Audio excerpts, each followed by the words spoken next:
तो ईडी सारी सीमाएं क्रॉस कर रही है। जी, कल तक बात विपक्ष कहता था, वो बात अगर देश की सबसे बड़ी अदालत बोले तो बोलने, कहने और सुनने को फिर बचता क्या है।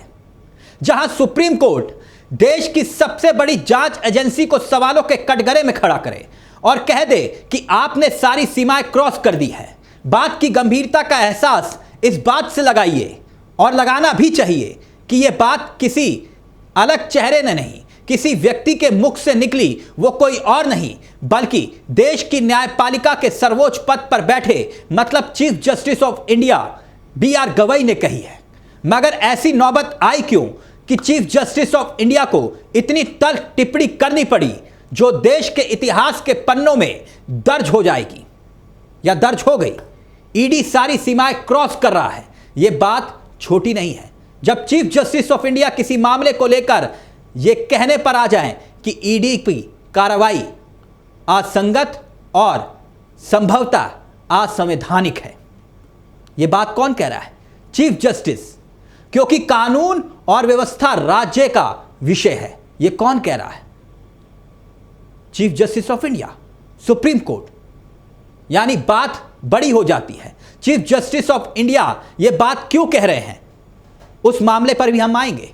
मगर यहां एक सवाल खड़ा होता है। सवाल यह कि क्या चीफ जस्टिस ऑफ इंडिया की टिप्पणी से यह सिद्ध नहीं होता जो इल्जाम गाहे बगाहे विपक्ष ने सियासी फलक पर लगाए कि ईडी का दुरुपयोग मोदी सरकार ने सियासी फायदे के लिए किया, बार बार किया, जिसमें किसी राज्य में, जब किसी राज्य में सत्ता बनानी हो, सत्ता गिरानी हो, उस खेल में शामिल था ईडी। नेताओं को जेल में डालना हो, बिना सबूत के आधार पर लंबे वक्त तक बेल ना मिले, इस खेल में ईडी की भूमिका सवालों के कटघरे में रही। बात देश की सबसे बड़ी जांच एजेंसी की विश्वसनीयता से जुड़े हुए उन सवालों से जुड़ी है, जहां आंकड़े भी इस बात की तस्दीक करते हैं कि आखिरकार ईडी ने वही किया जो सत्ता में बैठे आला कमान ने चाहा। आरोप विपक्ष ने लगाए, जिसने ईडी का प्रकोप झेला, सबसे ज्यादा झेला, बार बार झेला। आरोप यह कि चुनाव आते ही विपक्ष को ईडी का बुलावा आता है। नरेंद्र मोदी ने ईडी को बीजेपी का फ्रंटल संगठन बना दिया। आरोप तो यह तक लगे। आरोप यह कि ईडी का इस्तेमाल राजनीतिक विरोधियों को धमकाने के लिए, निपटाने के लिए हुआ, और आज भी यह खेल जारी है। मगर बात आंकड़ों की, राजनीतिक आरोप के इतर आंकड़े क्या कहते हैं, आंकड़े क्या बताते हैं, अब उस पर भी गौर कर लेते हैं। आंकड़े मोदी सरकार ने दिए, यानी सदन के भीतर के आंकड़े अब मैं आपके सामने रख रहा हूं।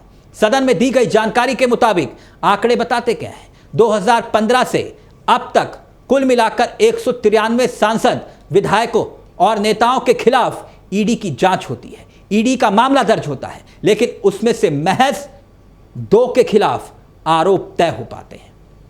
मैं एक बार फिर से इस आंकड़े को आपके सामने दोहराना चाहूंगा, ताकि आप एक बार फिर से समझे कि आखिरकार खेल है क्या। 2015 से लेकर, यानी कि मोदी सरकार आने के बाद से लेकर अब तक कुल मिलाकर करीब 193 सांसद, विधायक और नेताओं के खिलाफ ईडी मामले दर्ज करती है, और इसमें से सिर्फ 2 के खिलाफ आरोप तय कर पाती है। तो क्या यह सिर्फ लोगों को प्रताड़ित नेताओं के साथ खेल, घंटों पूछताछ में बर्बाद किए जाने वाला वक्त, क्या ईडी के जरिए डराने का खेल चल रहा है? मगर हां, यह बात हम सिर्फ ईडी की कार्रवाई की ही कर रहे हैं। यह बात गौर करिएगा, हमने बात सिर्फ ईडी की कार्रवाई की।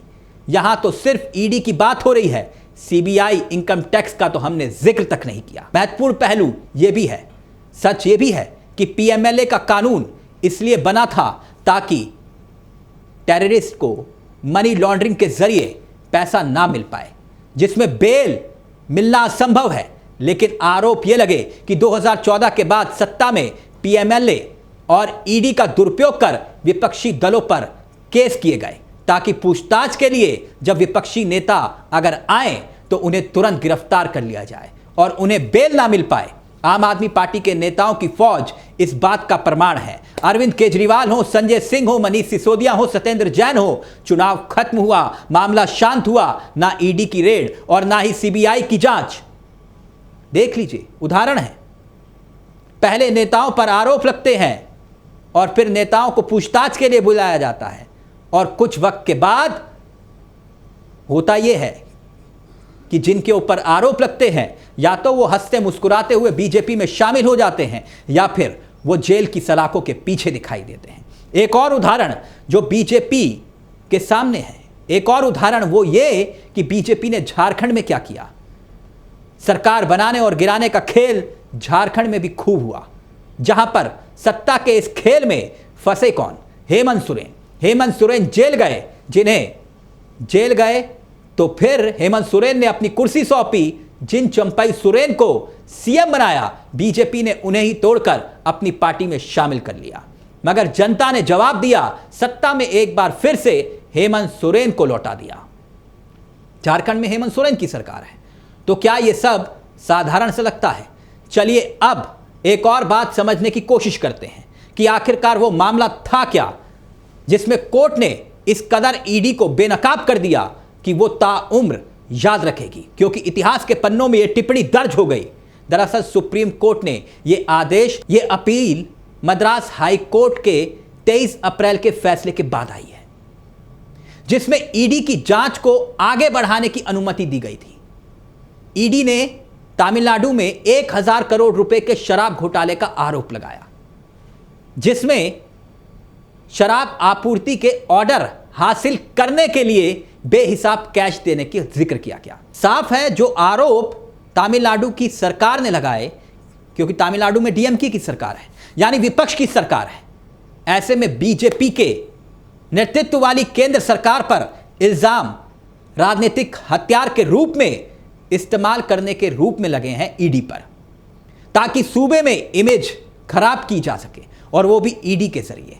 आरोप है, अब इन आरोपों में कितनी सच्चाई है इतिहास के पन्नों में वो दर्ज है, क्योंकि आप जानते हैं कि आने वाले वक्त में यहां भी चुनाव है और चुनाव दस्तक दे रहा है, और ऐसे में उससे पहले भ्रष्टाचार के इल्जाम को लेकर ईडी ने दस्तक दे दी, ताकि मुद्दे के साथ चुनाव के वक्त खेला जा सके।